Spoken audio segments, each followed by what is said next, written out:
আছে যারা ফেসিবাদ বিরোধী, আমরা যারা ২৪ অভ্যুত্থানে ফেসিবাদের বিরুদ্ধে রাজপথে জীবন দেওয়ার জন্য আমরা রাজপথে নেমেছিলাম, সেই মানুষেরাই আমরা এখন এই দলগুলোতে আছি।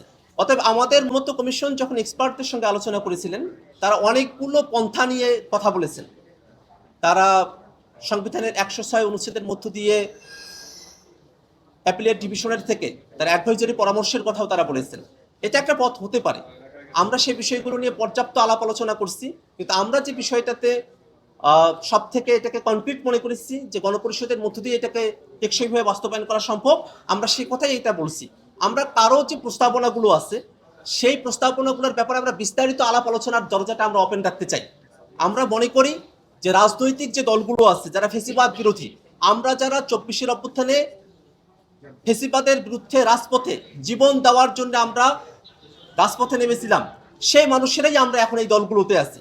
অতএব আমাদের আছে যারা ফেসিবাদ বিরোধী, আমরা যারা ২৪ অভ্যুত্থানে ফেসিবাদের বিরুদ্ধে রাজপথে জীবন দেওয়ার জন্য আমরা রাজপথে নেমেছিলাম, সেই মানুষেরাই আমরা এখন এই দলগুলোতে আছি।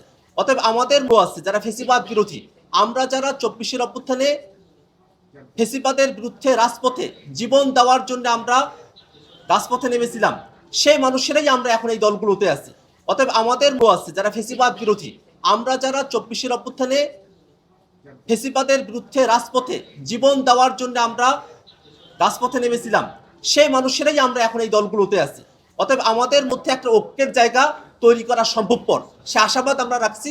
এবং কমিশন যেহেতু সময় বৃদ্ধি হবে, এর মধ্য দিয়ে রাজনৈতিক দলগুলোর মধ্যে আলাপ আলোচনার মধ্য দিয়ে টেকসইভাবে বাস্তবায়ন, সংবিধানের সাথে সম্পর্কিত বিষয়গুলো, এবং সেগুলো যেন ভবিষ্যতে আর কখনোই বাতিল করা না হয় শুধুমাত্র প্রসিডিউরাল গ্যাপের কারণে, সেটাই আমরা কিভাবে বাস্তবায়ন করা সম্ভবপর হয় সেই বিষয়ে আমরা আমাদের মনোযোগ নিবদ্ধ রেখেছি।